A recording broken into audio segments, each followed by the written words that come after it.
O nosso medo do fim do mundo.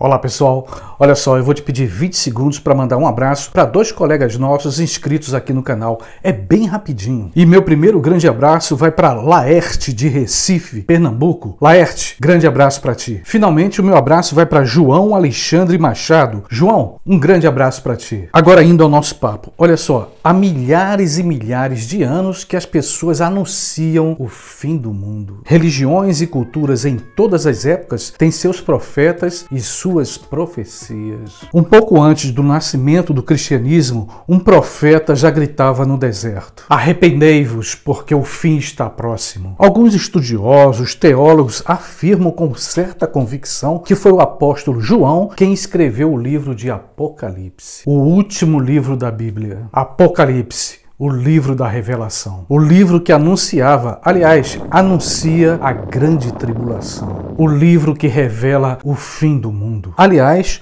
um mundo que já teria sido destruído pelas águas, o grande dilúvio. Uma observação: dependendo da interpretação que você dá ao Apocalipse, não há meio termo. Quem for salvo vai para o paraíso, para o céu. Quem não for, vai para o inferno. Será que os primeiros profetas teriam sido sensacionalistas? Seria o livro do Apocalipse uma verdade histórica?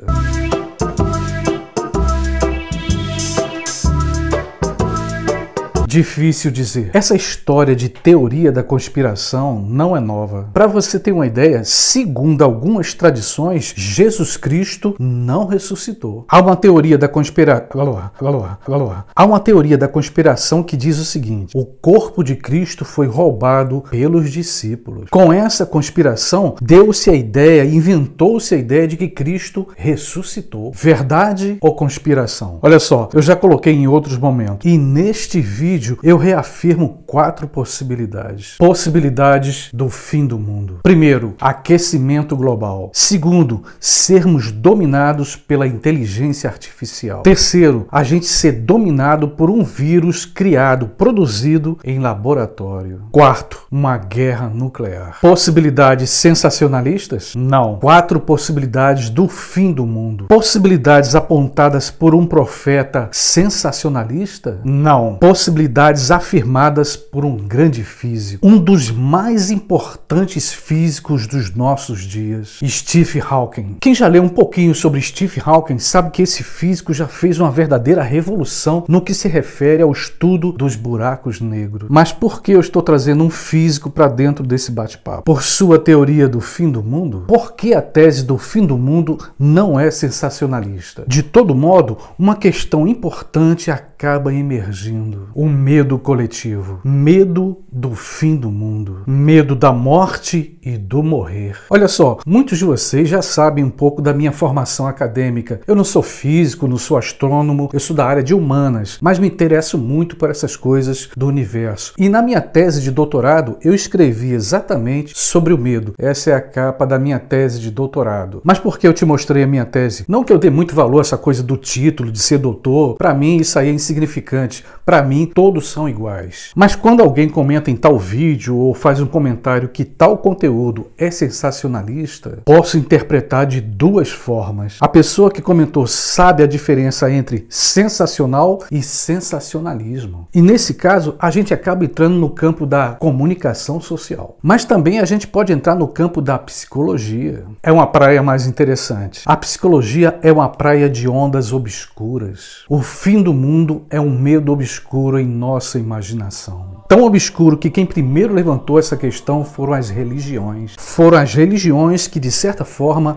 anunciaram o fim de um ciclo, o fim do mundo. Anunciaram o Armagedon, o Apocalipse. Agora, é claro que outras culturas e religiões anunciaram o Armagedon do seu próprio jeito. Mas no mundo ocidental, quem predomina é o cristianismo. Mas por que a ideia do fim do mundo é tão assustadora. No meu ponto de vista, o fim do mundo é o fim do mundo individual. Por isso, muitos não aceitam. Por isso que é criado aquilo que em psicologia é chamado de mecanismo de defesa. Um mecanismo de defesa contra a angústia e o medo. Medo da morte, medo do morrer, medo do fim de todos os meus projetos. Aliás, essa diferença entre morte e morrer, a gente fala isso em outra oportunidade. A ideia do fim do mundo nos assusta por vários medos. Por isso que muitas pessoas são chamadas de haters dentro do YouTube, porque são pessoas que, diante de uma situação de medo, ele cria um mecanismo de defesa. Ele não consegue aceitar aquele medo, então ele ataca para evitar o seu próprio medo,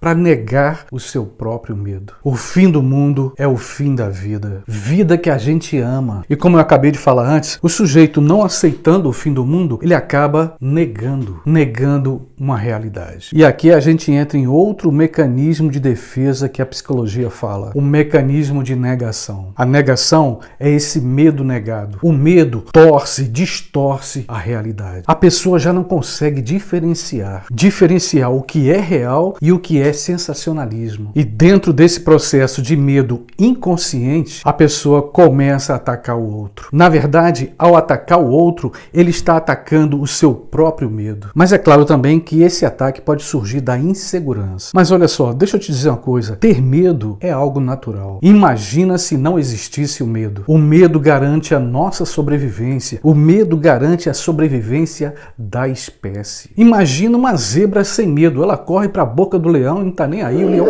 come. Eu tenho medo do fim do mundo. Mas eu vou te dizer uma coisa. Assumir o nosso medo é um primeiro passo para a nossa saúde mental. Negar o próprio medo cria uma certa máscara. Às vezes eu penso que cientistas e profetas parecem dizer a mesma coisa. Ciência e antigas religiões apontam para o fim do mundo, o fim da raça humana. Será que ainda podemos negar? Acho difícil. De qualquer maneira, podemos esperar. Esperar e tentar crescer de alguma forma, pelo menos tentando encarar os nossos próprios medos de uma forma mais natural. Não ter medo de ter medo. E sem nenhum medo, eu queria renovar aqui o meu convite. Se você ainda não se inscreveu no meu canal, vem, se inscreve. Se você gostou desse vídeo, dá uma curtida, um like, compartilha com teus amigos.